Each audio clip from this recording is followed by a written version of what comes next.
And now, it's the Finding Your Spine podcast with host Chase Spears. Hello, everyone. Welcome back to the Finding Your Spine podcast, where we call men and women of moral principle to live and lead boldly for the truth.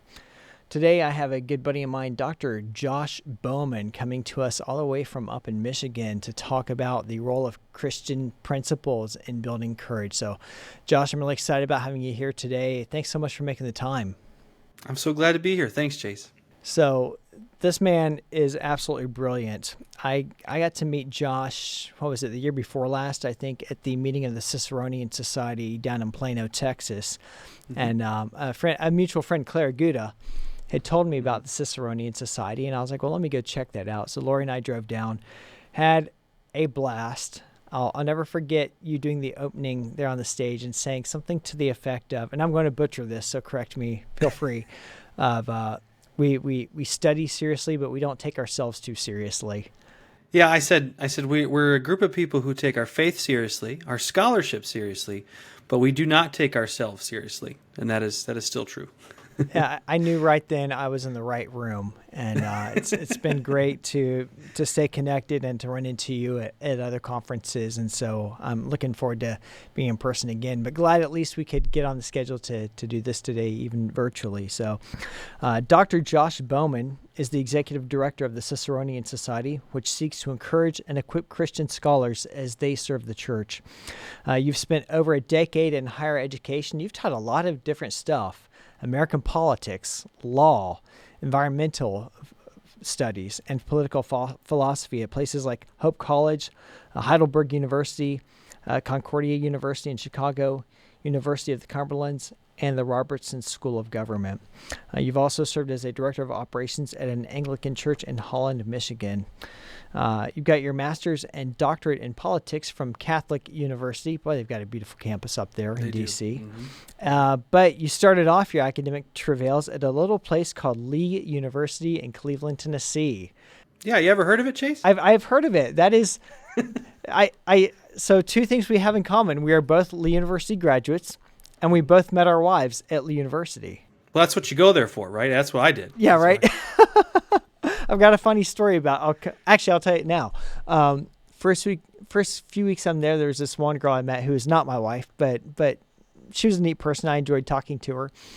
And, that first month or so, all the freshmen, you're going around getting to know people, and you ask them, where are you from, and what are you going to study, and why'd you come here? And her answers were, what am I here for? I'm here to get my MRS degree and major in conception. And I was like, I appreciate the directness. Oh, man. I was like, I appreciate the directness. I mean, she's honest. I mean, you gotta give her that. Yeah, you gotta give her that. I have no idea whatever happened to her, but she was always a hoot to talk to.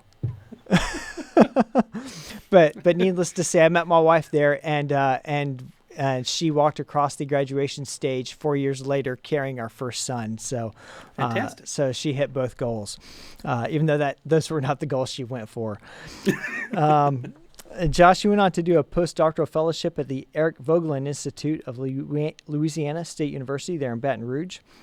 And his previous research focused on the history of political philosophy and intersection of Christianity, as well as the imagination with politics and thought, especially as it pertains to environmental politics.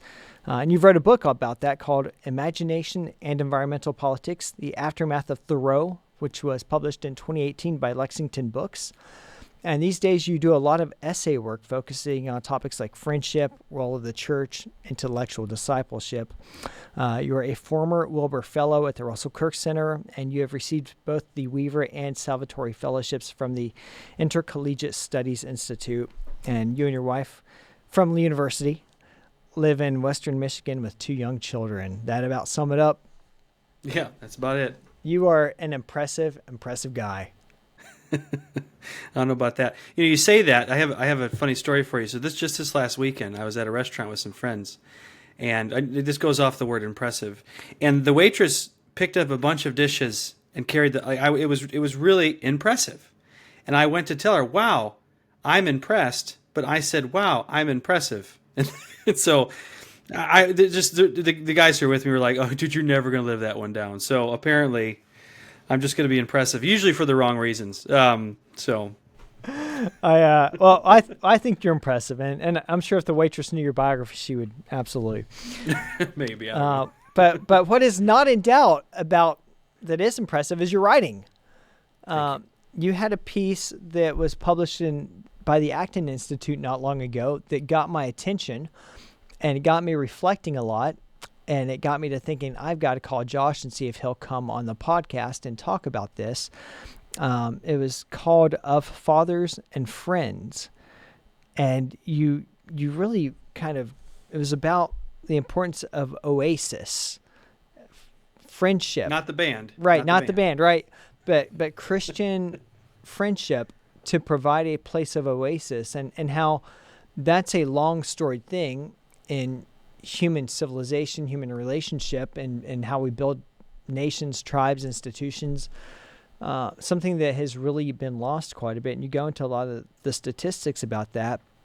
But you also tie Oasis to courage, to the development of character and conviction and courage. And I thought, man, that's fascinating. I really wanted to dig into that with you. Yeah, so the essay itself is inspired by a couple things. First of all, of course, the work with the Ciceronian Society, just the value of friendship as being a key part of why we do what we do. But then I was doing some work on a contract basis with, there's a center that I don't know if they've officially announced themselves yet. There's a center within the Acton Institute that's working on the subject of social flourishing and how, especially in America and poverty in America. And in doing some work with them, I learned a lot about friendship and community and fatherhood and motherhood as well. All these different social factors that go into understanding poverty in America, why some people are in poverty and why some are not. And among many other variables, one of the things that I came across and the folks at the center came across was this key piece of friendship, as well as fatherhood. Anthony Bradley at Acton Institute is fantastic on this subject, by the way. And I just was struck by how important and how much those two ideas go together, right? That if we're to understand how people flourish in every sense of that word, we need to understand the relationships. It's not enough to just say people flourish because they have this much money, or because they have this degree, or because they have these things. It's not a materialistic or primarily a materialistic concept. And so, to me, in doing the research on this, understanding the importance of friendship and fatherhood was so key to understanding, first of all, how I've gotten to where I am, which in so many ways is a product of the love of others, not so much my own skills or ability or intelligence. It really is not only by the grace of God and in God's grace manifested and shown through a great father that I have, as well as the many friends. I'd be nothing without those things. And so I think just recognizing that and recognizing how that connects to our politics. So that's where the quote from Hannah Arendt came in. I'm not a Hannah Arendt expert, so I'm not going to get into everything about her, but this book that I'm quoting there, The Promise of Politics, is one of many books. But Arendt is focusing on this problem of totalitarianism, meaning, well, there's different ways to define it. One of the ways I define it is that rather than rule by the one, the few, or the many, it is in some ways this rule by an idea, where the idea doesn't care about human dignity or anything else, and everyone is sacrificed to it. And so totalitarianism, a distinctively modern view of politics, is often facilitated by alienation, by isolation, atomization, in the sense that we become disconnected from our families and friends, and become more individualistic is one way to think of it, but it's really just loneliness and disconnected and just not, we lose our affiliations in a way. And so we're more susceptible to being co-opted by partisan and state forces because there's nothing between us and the state. There's fewer civil society organizations that help us understand ourselves and the world around us and help facilitate disagreements and things like that. And so all of that came together in that essay. I mean, there's a lot more we could go into, but the oases are these places where the third spaces is the phrase we've come up with now. I mean, Arendt, I can't remember what the date was of that particular publication, probably 40, 50 years ago. But she's noticing that we haven't learned our lessons from World War II, and that we're still gutting the same civil associations that we really needed to prevent totalitarian mass movements. And she's describing them as oases, these places where we can, be refreshed and have those connections and friendship, and so we don't have to always live in the desert. You can't avoid the desert all the time. You can't avoid the valleys of life. Suffering is just part of life. But if you have no oases and you try and just set up camp in the desert or even normalize it, you're going to be in trouble. That alienation is going to continue. There's that demoralization and nihilism and just despair, which can lead to so many other things. And so that's what inspired that. And connecting it to fatherhood in particular was important because fathers need friends. We really, really do, and we're not always good at making them. And we also need fathers because it helps us relate to other men. In that, just like women need mothers to relate to other women, right? That our relationship with our father will shape our relationship with friends and everyone else, for better or worse. By the way, and I think that's part of what I was getting at there. And I want to go to a specific quote, and you just said this all, but I think it's great for the listener to hear. These intellectual wastelands and deserts of worldlessness and emptiness are exactly the kinds of places where totalitarian movements thrive. A warning that Arendt spent her career proclaiming. While journeys through deserts or valleys are part of human life, we are not meant to set up camp there or abandon the pursuit of what she called oases. And I'm thinking now, Josh, even to the fact that when I was a kid, it was not unusual for the doorbell to ring and it to be someone from church just happened to be driving by, and I realized I was going to be in the neighborhood and I'd stop by. Or it was not an unusual thing for the phone to ring, back before it was the cell phones, that thing that sat on the coffee table that had an actual bell in it, and it to be someone, a friend calling. And you look today, like the way we build houses, most of them don't even have front porches on them anymore. I mean, we've even changed architecture to where you put the car in the garage and you don't have to walk around the front of the house. You don't have to see anyone. You can be self-contained. You don't have to interact with people. You don't have to have community. You go in, you can just live your life on YouTube and Cheetos, and you don't need people. And I think that's just wrecking us. I mean, you got into some of the statistics in this piece about the fact that there's an epidemic of friendlessness among men. I mean, you cited that 15% of men have no close friendships at all, which is a 5-fold increase in the last 35 years. And that has not been good for society from what we've seen. No. And I think you're just getting back to what you're talking about with the towns, cities, or houses. That part of our culture is just is just overlooked. It's increasingly getting attention. Movements like Strong Towns, people like Seth Kaplan, his book Fragile Neighborhoods, which I recommend to anyone who's listening here. Just great work being done on essentially asking the question of what have we done over the last 70, 80 years. That so much of the so-called scientific planning in the post-World War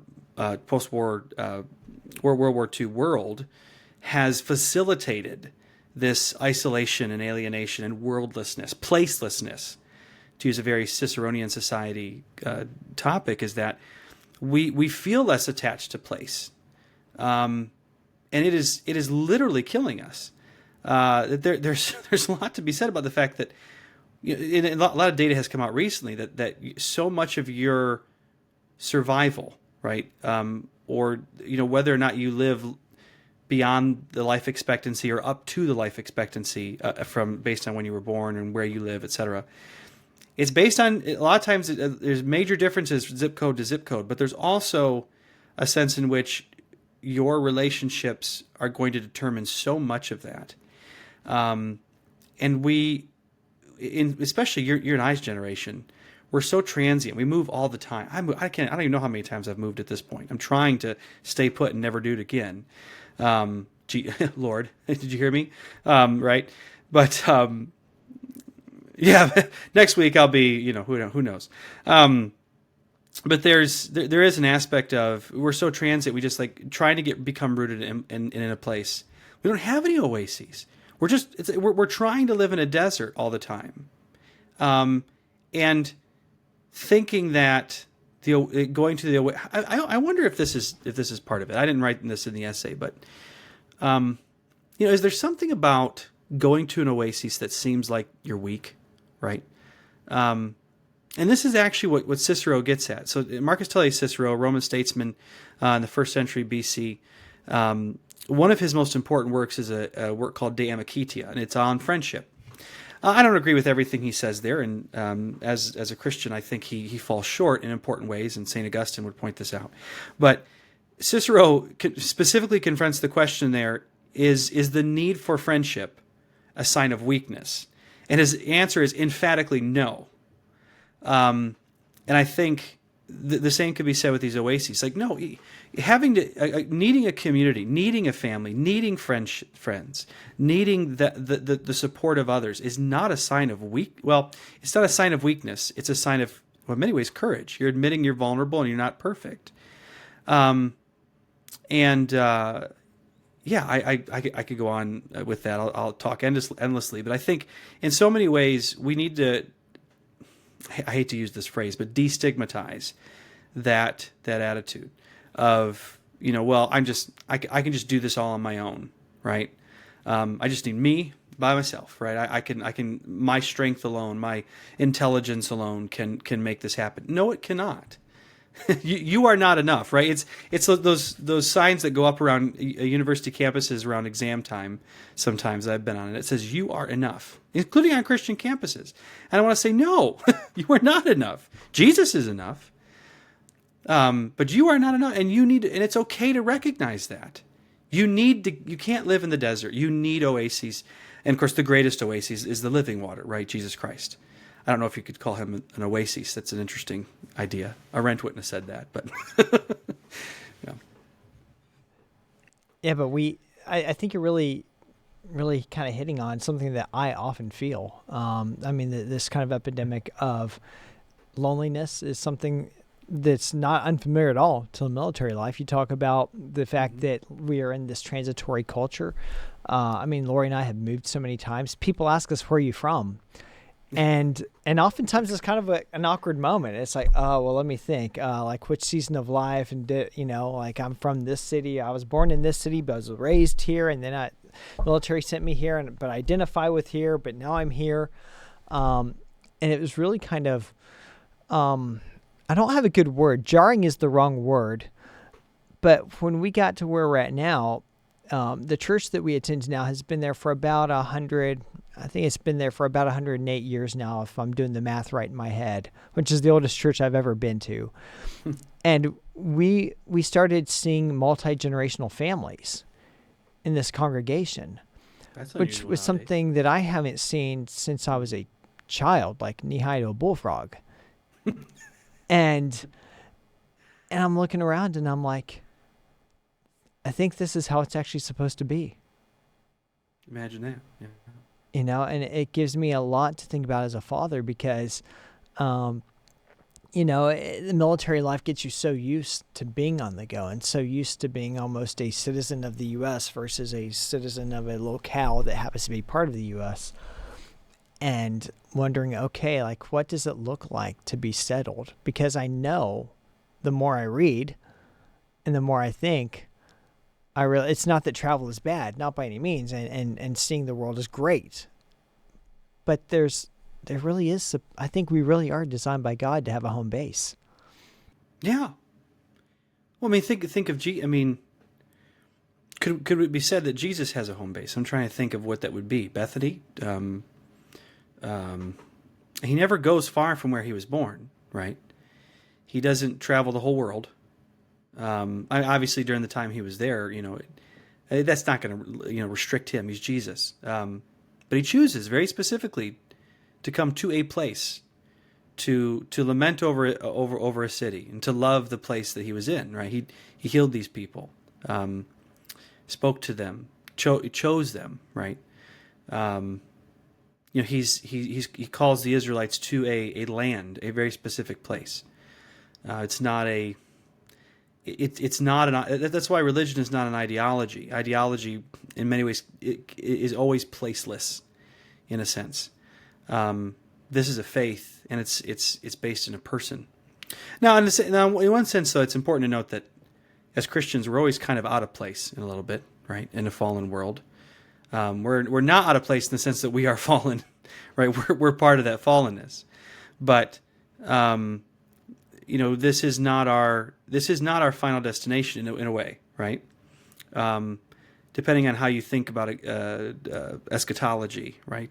I tend to think of this. This is this world that we live in will be redeemed after the resurrection. That we will still be here, but it'll be a redeemed world. C.S. Lewis illustrates that in The Last Battle in a way.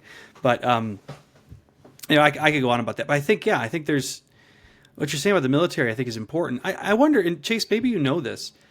When you're enlisting in the military, or when like back in World War II, when they're enlisting people, do you stick with people from your hometown?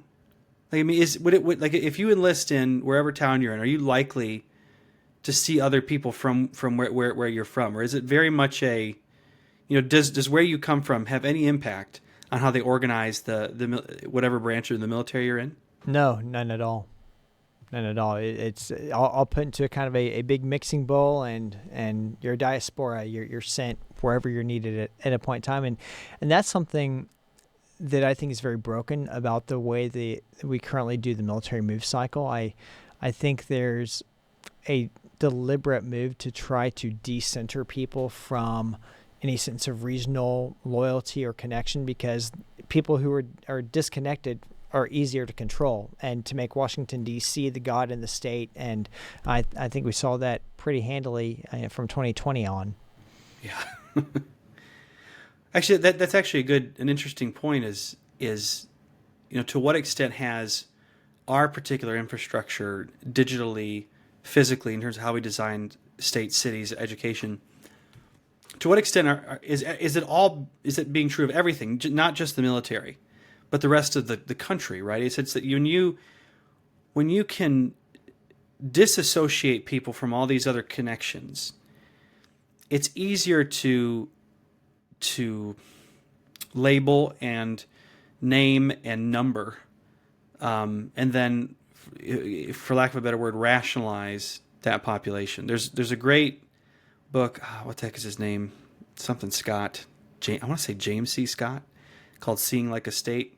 It's a more difficult book, but basically his whole argument is that if you can if you can undifferentiate people successfully, right, where they don't really think of themselves in any other way except in association with a particular population, not a particular place, not a particular faith, not a particular philosophy or vocation or family, then it's so much easier to make sense of that population because you've kind of eliminated a huge part of who they are, and then control them. Right? I mean, that's kind of what you see in Orwell. It's kind of what you see in Huxley and other things. It's just, get rid of all these. It's this fear of difference, as if we live into these differences, we're only going to have conflict. That's not true, right? But there is this fear of difference, and so try and eliminate those differences as much as possible. Ironically, right? You think of the apostles. These are 12 very different, despite all coming from the same exact place, same exact area in Palestine. This, they're so different. Simon the Zealot and Andrew and Peter, Judas. I mean, they're very, very different people, right? And I think there's something to that. Yeah, I think so. Going back to something you said a moment ago about how people who are pulled apart are easier to manipulate. Those aren't your words. I'm loosely paraphrasing, but I want to go back to something that you wrote in this essay, and I'm going to read here for a little bit. Families and churches can provide these oases, as can classical schools, homeschool co-ops, nonprofits, and any number of impromptu face-to-face gatherings. Scholars and intellectuals are particularly in need of such oases, as the intellectual life can be excessively isolating. And I'm going to go a little bit further. I actually read the wrong quote.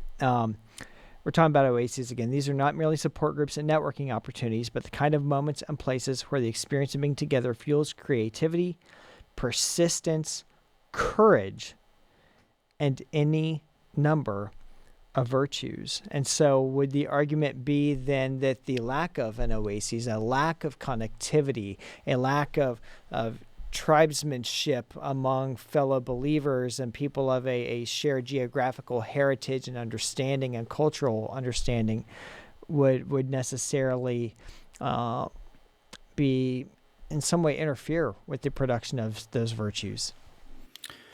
Yeah, there's a couple things I would say. I'm not sure I would use the language tribe, only because there's just extra baggage to it. I think that in some ways, I won't get into it. It's just something, I think tribalism, right? This idea that it's just kind of me and my tribe, we're not going to interact with there can be, it's not a necessary condition of tribal life, but there can be kind of a distrust and distance that we place with and I don't want to do that. But right, and I know that's not what you're saying, but I think there's also this relationship of the oases to virtue. So one of the things that Cicero, I think, gets wrong is he thinks that true friendship is only doable among virtuous people. And I think having virtues facilitates better friendship, but it's kind of a chicken and egg kind of thing. A lot of times you need those oases to develop those virtues in the first place. You need friendship and to be loved, right? To have courage in particular. I wanted to read this quote. I think I may have mentioned this to you when we talked separately. But one of the things that really prompted me on this journey to think more about courage in particular, and I know you're thinking about it as well, it's a passage in C.S. Lewis's book, Surprised by Joy, in the chapter called Fortune's Smile.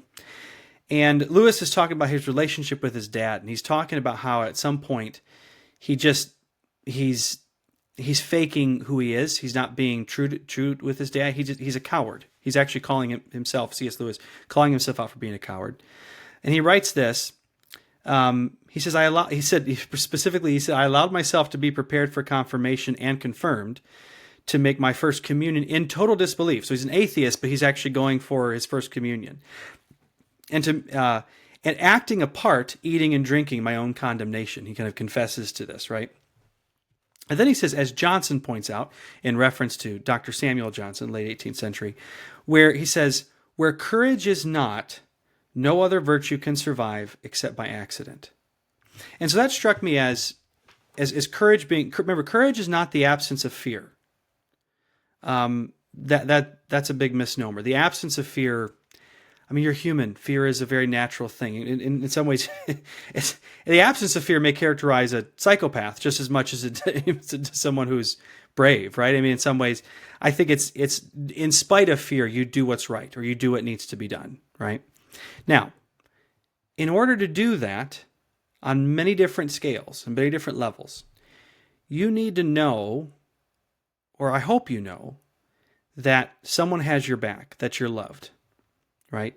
This is certainly true in the military, right? If you've dehumanized everyone that's fighting alongside of you, why save them, right? Why care about their fate? And why would they care about you? Why put your neck out for people that you're not close to and don't love and care about, right? Again, I have no experience in the military, so I can't speak in that regard. But I'm just thinking about something much less dramatic. So I was a professor.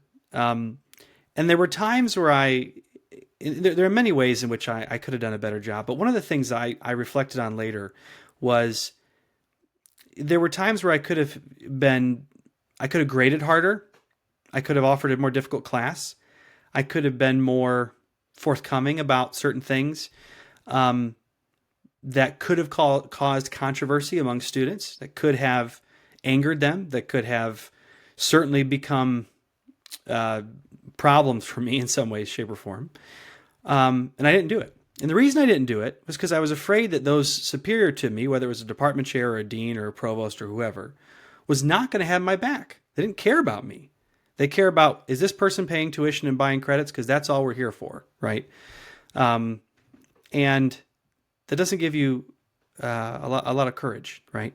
You don't want to speak out, because if you speak out on certain things, whether it's on social media or just publicly or something, you know what? If I say this, which is what I believe and what I believe to be true, I'm going to lose these friends. Matter of fact, I may lose all my friends, right? And I think there's something to be said about having groups of friends who love you, even then they disagree with you as well, right? It helps. It helps so much. Same thing with the family, right? There's so many times where courage is needed as a father, or as a mother, or as a son, or a daughter, or whatever. And we need to know we're loved. We need to, because we need to know we're loved in order to be honest, right? Whether it's to confess, to just be truthful, to be vulnerable, right? And I think, the lack of courage is and as your podcast is, highlighted, is that lack of courage is at an epidemic level, I think, especially in American society and especially among Christians. Or it's misdefined, right? Aristotle thought of courage as kind of this mean between cowardice and rashness. And I think a Christian can see a lot there, in the sense that, sometimes we think of courage as just being rash, right? Just saying whatever we think and never having anything to do with prudence or thoughtfulness. Well, that's not courage. That can often be unkind, and so I'm not suggesting that. But there is a level of cowardice that's also there. So, anyways, that was kind of on my mind with those ideas. Yeah, no, I was thinking, just then you're talking about the academic world, and I was thinking also about the military world. And that's something that we've talked a lot about, at least people who share my convictions, about how in the military do you trust that the guy or the gal to your right or to the left is going to have you, if you're concerned that, well, they disagree with you and they don't value your thoughts, and they think that you are, as one American politician would say, a deplorable. I mean, I know it sounds tongue-in-cheek, but there are trust implications there. Mm-hmm. There are absolutely trust implications. When I was doing my some doctoral interviews for my dissertation, that came up. One guy very clearly in particular said, when you see your commander putting pictures on social media with him having activism flags in his yard, how then do you feel comfortable approaching that commander when you know that your worldviews are different? How can you trust that commander will have your back? And so I really do think, I don't want to sound alarmist, but I do think there's a legitimate, even up to the national security level, issue with that if you can't trust anymore. And we read all these great stories of soldiers who they had the guy to the right, to the left, and I think when you're in a firefight and you've got to choose between jumping on the grenade or not, I don't think at that point in time you're immediately doing the analysis of whether the guy to your right or left watched CNN or MSNBC or OANN. Right. I'm not saying that. Yeah. But bit by bit, one chip turns into two chips, that turns into three chips that can have broader implications. Well, and there's just, and I think this is a product of so much of our relationships now are digitally mediated, right?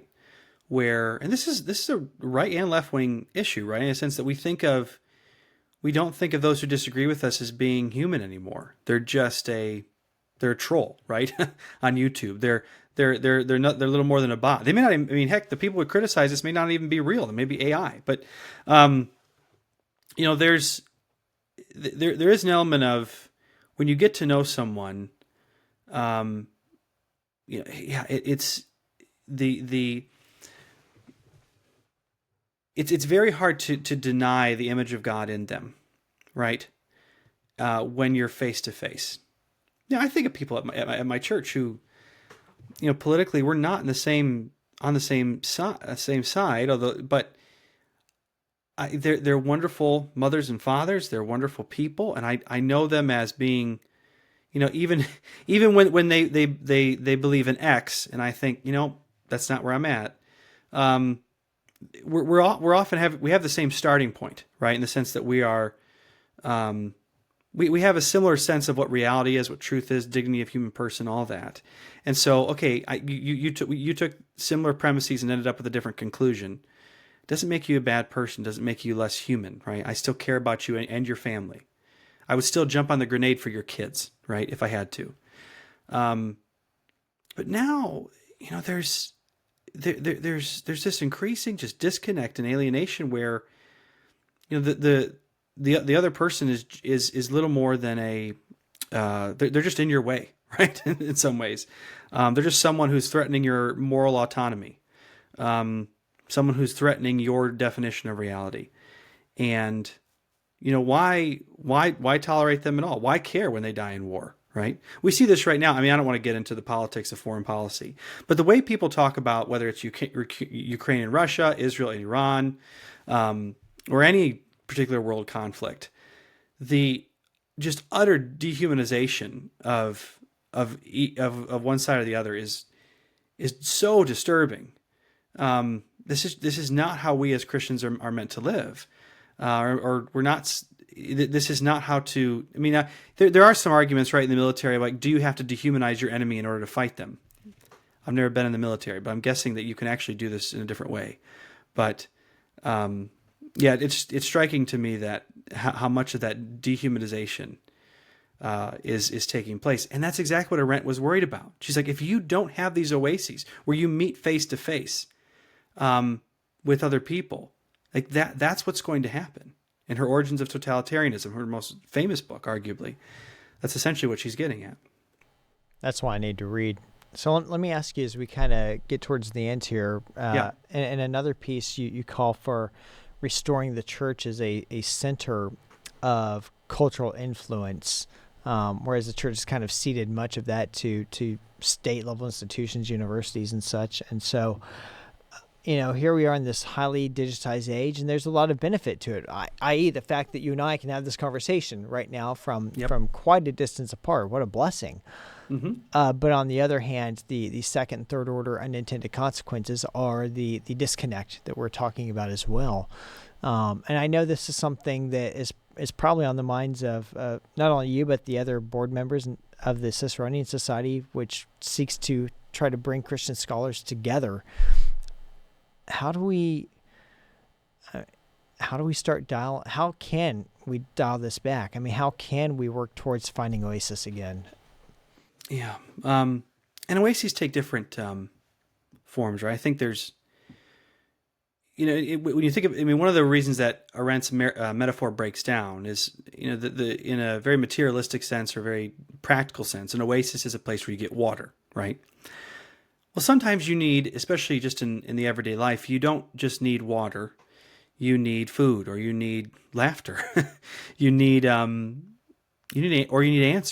You need companionship. You need exercise. You need just quiet, right?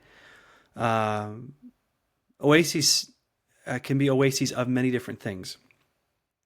And I think one of the challenges we face today is we have a very impoverished ecclesiology. Ecclesiology is the idea, what does it mean to be the church? That's essentially the study of what it means to be the church. And I think especially among Protestants in particular, I'll argue, and I'm an Anglican, I was raised evangelical, baptized a Lutheran, sat in many different pews. But I think there's an impoverishment of our ecclesiology. It's become so much of an ecclesiology of therapy, of kind of me first Christianity. And I think that's a huge problem. But there's also been a divorce of church life from the intellectual life. You don't go to church to think better, right? You go to church to feel better. And again, I'm not saying that. I mean, I hope that does. I mean, I hope when you leave worship, you feel, restored in many ways. Although church is not about you. It's about Jesus. It's not about you.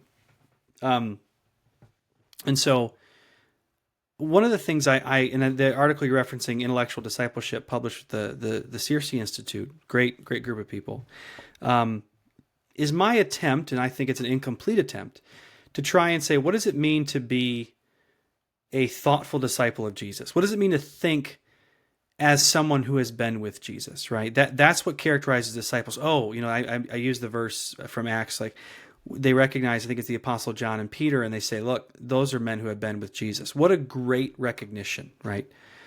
And I'm sure you've encountered this. When you read the work or you encounter a thinker of someone who clearly has spent time in the presence of God, in prayer and fasting and scripture, that it is qualitatively different in terms of what you read and hear and see in that person's life. And so to me, trying to figure out what the intellectual side of discipleship looks like is really important, so that we can be a church that's not miles wide and inches deep. Christians today, they're looking for oases that are not shallow. They're not puddles that are going to dry up when the weather gets too hot, if you will. They want deep oases that are going to be there permanently. And I think the intellectual life is one way to deepen that profoundly. And so building a society, as we've done at Ciceronian, of Christians who want that and who want to explore what it means to deepen that intellectual well in their individual churches and respective places in different ways. There's not going to be one way to do all this because every place is different, every church is different. But I think there's just a great opportunity there to rethink of the church as a center of civic and cultural renewal, a place where the life of the mind can be pursued in addition to the life of the spirit, right? I don't want to diminish prayer and sacrament, or scripture reading and just fellowship, right? Those are all huge parts of what it means to be a church. But also, let's think together, right? In that sense. No, I mean, I completely agree, and I'll tell you that's something I long for. I mean, I look around and I appreciate the first and primary point of the church, as I'm sure we probably agree on, is the discipleship and edification of the saints. Yes. But we also look around at the theologians who have left such a deep mark on theology. They were thinkers. They were thinkers. I mean, I'm sitting within probably no more than 15 minutes up the road from Charles Spurgeon's library. I mean, a man who thought, right? A man who wrote, in addition to preaching, right? There was a man who was not afraid of the intellect as a minister of the gospel, and I would love to see more of that. And I agree with you. I think these things would make a huge difference in terms of building resolve and building Christian conviction and to actual action among believers, because it's one thing to say we believe these things in theory. It's another thing entirely to put them into action. It's one thing, September 2019 to say, we are Christ Church and we are an independent institution, and it's another thing in summer of 2020 when in certain places governments are saying, no, you can't do that anymore. What are you going to do then? Like in those moments, you show what your mettle is. You don't build it at that point in time. So. Well, and there's also, I mean, just could go the COVID example. I don't want to belabor this, but there's a lot of disagreement about what was the courageous decision there, right? Was it to courageously close the church and follow and sacrifice these things so that we can all stay healthy? Like you, I'm more likely to say no. I think we should have stayed open, and I think there's reasons to believe that we shouldn't have closed the congregations, that our bishops and overseers and others should have stood up more to the state and to the governments to say, look, this is non-negotiable. Receiving the sacraments, especially for Anglicans, Catholics, Orthodox, it's non-negotiable.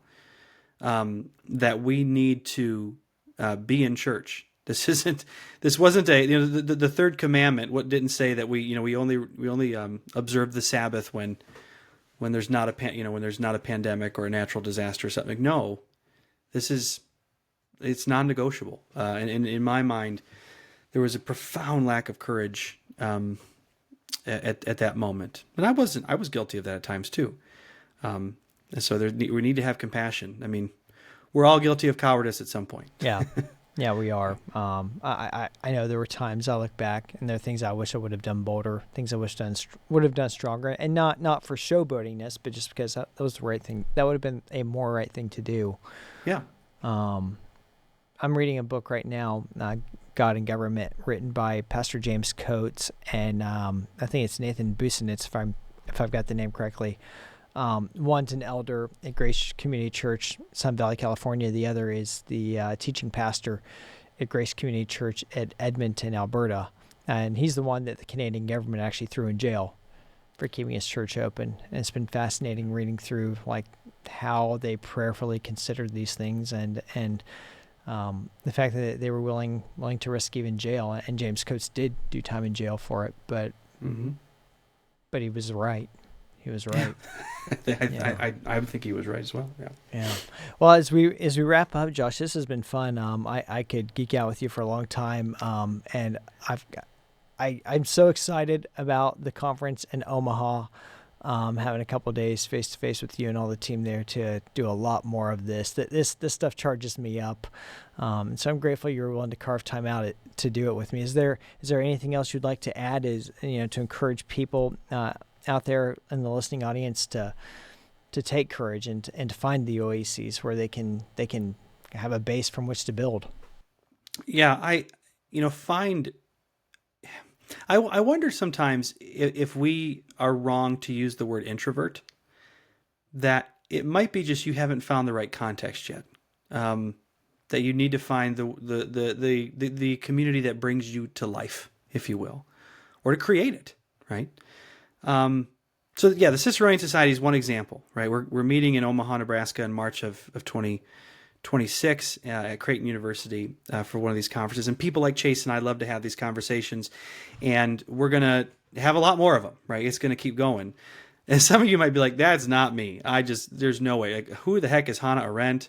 I can't even understand C.S. Lewis. What is going on here? Well, there are other ways to have an oasis, right? I just think of like the old men in my hometown, some of the coffee shops they go to, like the Panera Oasis, if you will, for some people, right? Or you just, hey, this is where these social clubs that sadly have declined, or bowling clubs, right? Or different sports leagues or different things. They're just creating oases of people. I have a friend, I actually just saw him this morning, a friend who is essentially creating an oasis of people who love to surf in the Great Lakes. Believe it or not, you can surf in the Great Lakes. That's true. I can't. I mean, you're not going to see me out there. Let me tell you, absolutely not. But yeah, there's a whole community. He's creating this community, this oasis of him, if you will, of people that love to do this. And it's like, look, I love you, man. We can go talk, but I'm not joining your surfing club. We can still be friends. I'll watch you. Yeah, I think there's something to be said about. It's not a sign of weakness. It's a sign of courage to say, look, I cannot do this alone. And let's lift each other up. Let's love one another and serve one another. And I think that's what I encourage people to do. You will find greater courage when you are around people that love you and you know you are loved. Amen to that, my friend. Amen to that. Well, we may not surf up in Omaha, but put me down as a yes vote on karaoke. So. Oh man! Oh, that goes back to Lee University days, right? Everyone could do that. Oh my goodness! Oh my goodness! There's some stories. Yeah. All right, we'll tell those another time. Josh, has been great. I've enjoyed this. Thanks so much, bud. Great. I'm so glad to be here. Thank you, Chase. Yes, sir. Josh is coming to you from Michigan. I'm down here in the Smithville, Missouri headquarters of the Herzog Foundation. That is an amazing team that does great things to catalyze Christian education nationwide, and you should totally check them out at herzogfoundation.com. If you'd like to learn more about me and my work, you can head on to chasespears.com. And what is the website for Ciceronian Society? Ciceroniansociety.org. CICERONIAN society.org. And that's an amazing website. You should totally check them out, and you should totally come hang with us up in Omaha next year. It's going to be a great time. Here on this podcast, I try to bring you stories of courage and the principles by which to live by them through conversations with amazing men like Josh. But it's up to you to put these principles into practice. It's up to you to find your spine. So let's get to it. I'm Chase Spears. Thanks for listening. Remember to like and subscribe so you never miss an episode. And we'll see you next time on Finding Your Spine.